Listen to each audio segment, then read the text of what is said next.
Welcome to the latest edition of DiBella's Digest with Lou DiBella, of course. Lou, as always, how has your week been? How's my week been? A lot of aggravation. You probably read some of it. A lot of turmoil. Most of it I don't want to repeat. On the good side of things, I've been losing weight. I'm down 10 pounds over the last 2 weeks because I had ballooned up. I think it was the COVID 20 or the COVID 25 that hit me. Sort of like the freshman 20 when you go to college. Yeah. But I'm down about 10 pounds. So if I can keep losing 5 pounds a week for about 6 weeks, I'll be in good shape. So that's what my aim.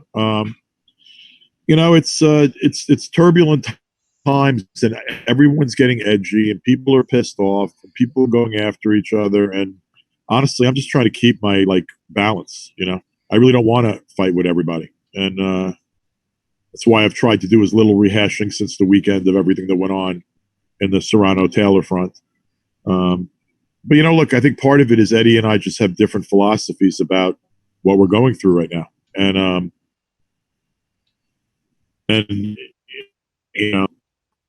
gonna cruise back.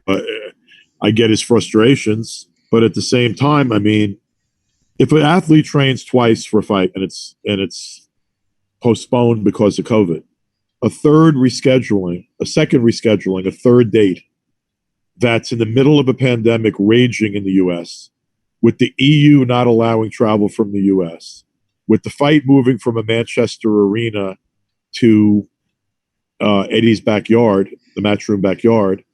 How do you compel someone to do it? How do you call them in breach for saying, I trained twice, I don't want to cancel a third time? You're not paying them. You're not going to pay the girl if it gets canceled because of COVID. If she trains again, you're not going to pay her if she goes there and someone tests positive and the fight has to get canceled. So I just don't, there's no sport in the world right now that's not giving the athlete an opt-out, and frankly, in the other sports, if someone tests positive and your event doesn't happen, the athlete still gets paid, not in boxing. So I guess even if I tried hard, honestly, to get Amanda to go because I felt the money was so significant for women's boxing and might not be there later. And I really wanted her to encourage her to take it. But then when they came back to me, and look, I'm hearing the same thing from all my athletes. My athletes who are fighting on ESPN are putting up good fights, but for the most part, my athletes are East Coast fighters, and their gyms have not been, boxing gyms are not open. They're not able to spar, and they're not able to adequately prepare for a fight. So to tell Amanda Serrano, you've trained twice for no reason, now is the third fight August 22nd, I think it's reasonable for her to say, I can't spar. I'm going to be at a disadvantage. I'm not going to be my competitive best. And I'm worried about flying 9 hours intercontinentally to go to when there's an EU travel ban and COVID's raging in the United States. I don't want to get canceled the third time. And even if she did have a reality show to do that had nothing to do with boxing, so what? People aren't earning money. I don't think that reality show is the whole reason why she's not going. Is it part of it? Yes. Does that piss Eddie off and frustrate him? Yes. But you know what? I went to Jordan Maldonado, and however difficult you think he is, and believe me, he's difficult, I went to him and I said, if you're not willing to take a pay cut, you're going to probably have to wait until the fall or later to fight, because Eddie's not going to pay you the full purse when he has no ticket sales. And that's exactly what Matchroom told me to relay. So if he then went and put her in a reality show or agreed to do a reality show that had nothing to do with boxing, I don't see the benefit of stopping her from doing that. Even if Katie's going to fight somebody else, or even if Eddie's pissed off, I just don't see it. I got a different philosophy, I guess, So Eddie claimed earlier this week that he'd advanced Amanda some of the purse for the... he did, and he gave her $10,000 in training expenses. Okay. And by the way, those were spent when she was training for May 2nd. And then she trained again for July, I'm sorry. And it was an advance, but it was a training advance. And frankly, she trained twice. and to send a demand letter saying you want the $10,000 back by 5 o'clock Friday from a girl that hasn't earned any money since January, where she got a small purse for a small fight. Does he need that 10 grand, or is that just to break balls? Do you know what I mean? Yeah. And I see, I mean, like I get the fact that there was an advance, but also demanding it right now is assuming that it's really a breach. And my position is I don't really believe she breached. I think that she has the look. There's not a sport in the world that's not giving their athletes an opt out. There's not. None of these sports coming back. If the athlete says, I'm not comfortable, I want to be with my family, or someone in my family has a pre-existing condition, or whatever reason, I don't feel like I'm in shape. All these sports are giving people an opt-out, not because they're good, decent people, but because it's the law, probably.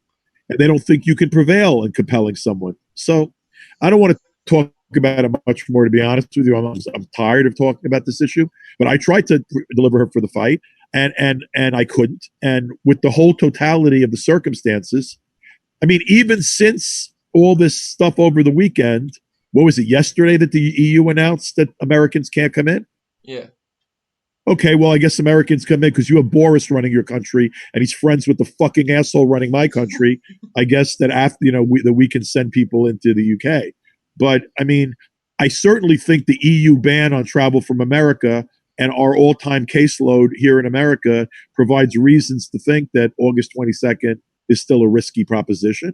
And why should she have to fight without sparring in Eddie's backyard?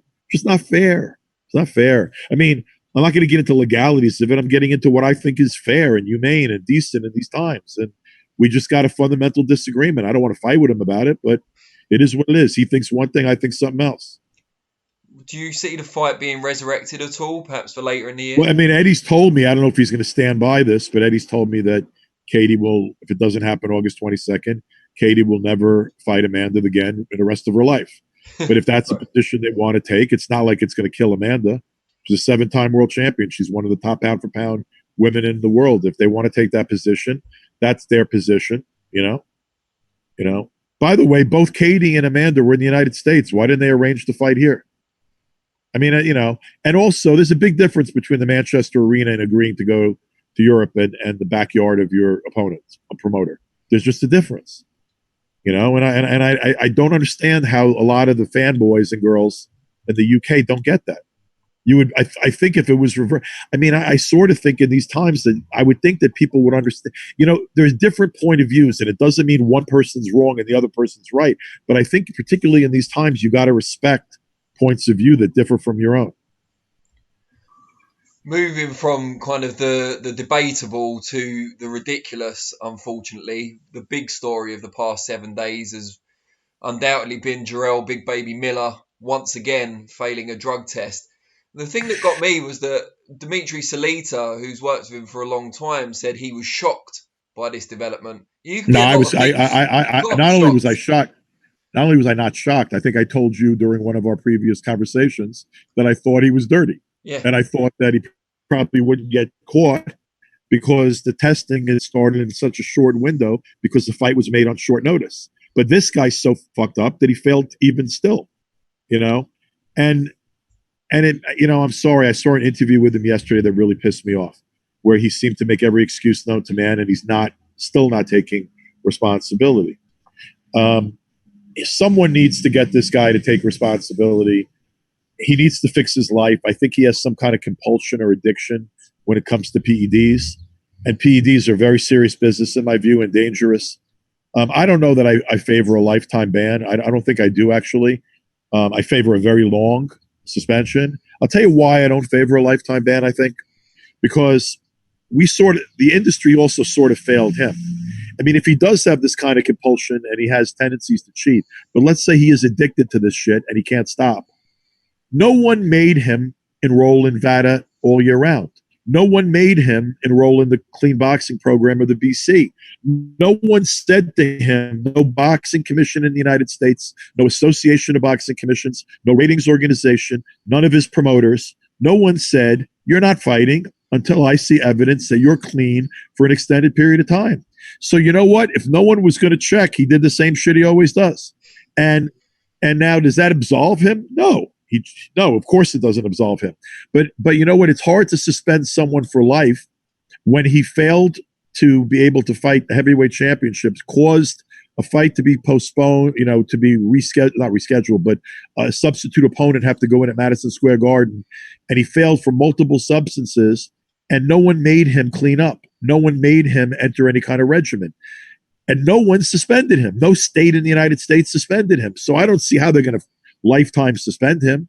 But you know what? 3 years, which for an athlete is an eternity. Yeah, I think something like that is appropriate. An extended suspension. And if somehow he, over the next 3 years, he can clean up his act and fix himself, I don't think anyone should get, in effect, a professional death sentence. If he had been suspended in boxing, legally, see, the problem is because he should have been suspended, but because he wasn't legally suspended, I just don't see how they suspend him for life. And I do think boxing bears a little responsibility for allowing him to get licensed again and prepare for another fight when they had no knowledge he was clean. Lou, I think we need some positive news, aside from your admirable weight loss, of course. What can you tell us about some of your fighters? Have any of them got fights nailed down for some of the other promoters' shows? Have you got anyone over the line this week? I have Mick LaPierre rescheduled Thursday night on ESPN. My fighter lost last night on ESPN, Sonny Fredrickson, but it was a solid fight. And against Alex Salcedo, right? Yeah, he lost to Salcedo. It was a good performance by Salcedo. I mean, I'm trying to get some activity for my fighters that I can. And I'm talking to people, but I mean, look, I can't promote, I can't do shows. It's still where it is. I mean, there was a big announcement in New York this week that the Broadway theaters are closed at least until January. So that tells you where boxing with fans is going to be. I've been telling you all along, I didn't think we'd be coming back in 2020, and that's clearly going to be the case in New York. I think you'll see some shows with the empty. Look, the only people right now that are really going to be able to do these empty room shows and do them safely, because they're very, very, very expensive, are ESPN, DAZN, and the PBC networks. Right now, PBC they have some announced fights, I think. They haven't done one yet. Showtime hasn't done one yet, and DAZN hasn't done one yet. Let's see what happens when they do their first and second one. Obviously, Aram's got a huge staff, and he has some very good people working for him. And they've had every problem known to man. And it's been a real trying thing. The ratings haven't been good. So a lot of the fights have had to be replaced or canceled, but it's not their fault, man. We're in trying times, and I'm not going to criticize anybody who's trying to get back under these difficult circumstances. But I mean, things aren't back to normal, and they're not going to be anytime soon. And the bad news here a little bit in the States is that a lot of these states where people wanted to be real arrogant and flex their muscles and act like tough guys, weaklings wear masks, and the president set a tone that caused a lot of conservative Republican governors to open up their states. And now these people are closing their states again because people are getting sick. And we are in worse shape than almost any country in the world right now. So, boxing in America, like everything else in America, has got a lot of challenges ahead of it, as this thing continues to rage if we can't get it under control. I mean, the good news is we're all still here, and I think people are adapting to the new world and the new reality. The bad news is we're still here, and people are adapting to the new world and the new reality. Well, to extract the positives, at least there's no foreseeable barrier to keeping DiBella's Digest going for a while longer yet. Danny, I still have time on my hands, my friend. And like I said, this little Wednesday ritual has become right now ingrained in me. I know that Wednesday means I'm going to talk to Danny Flexen, so we'll keep DiBella's Digest going until things get more normal. And look, I'm rooting for everybody that's trying to come back and do what they can do right now. I mean, obviously, if networks need programming and promoters can try to do this safely, and they have the economic wherewithal to do it. I mean, I'm very East Coast centric, my company, and simply can't do anything here. And honestly, I also don't have an output deal. I mean, the testing alone is ridiculously expensive, and without a gate and with high costs of testing, the Broadway boxing series I do and similar stuff Showbox, Broadway Boxing, UFC Fight Pass.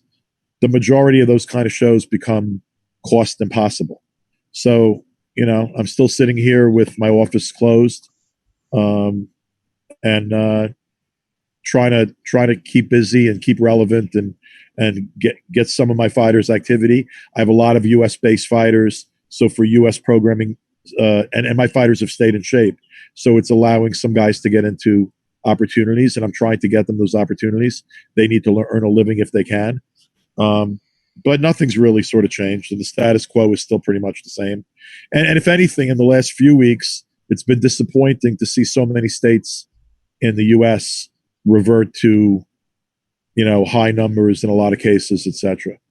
And it relates somewhat, maybe a tiny bit to more testing, but it relates way, way more to irresponsibility. The idea that these fucking assholes in places where the thing is spreading refuse to put on a mask, it drives me crazy. But we're living in a world right now, particularly a country here in America, where people want to pay more attention to political partisanship than they do to data and science. And as long as people are going to do dumb shit that way, we're going to have problems. Well, fingers crossed for some more positive news next week. I don't think we'll have another Jarrell Miller Touchwood type situation, so that's something. Well, at the very least, I hope next week I could report I lost another 5 pounds. Yeah, but, I'll be keeping everything crossed for you. Thank you, Danny. Maybe we'll both lose some weight by next week. Who knows? Well, I don't know if you're trying, but I will be. I am a little bit, yeah. We'll fit into these frames a little bit better as well. They're quite unforgiving, I find. So. I'm hoping that that's the case. I want to look a little less Uncle Fester-like. I got to drop it. Brilliant. Thank you, buddy. All right, take care, Lou. Speak to you soon.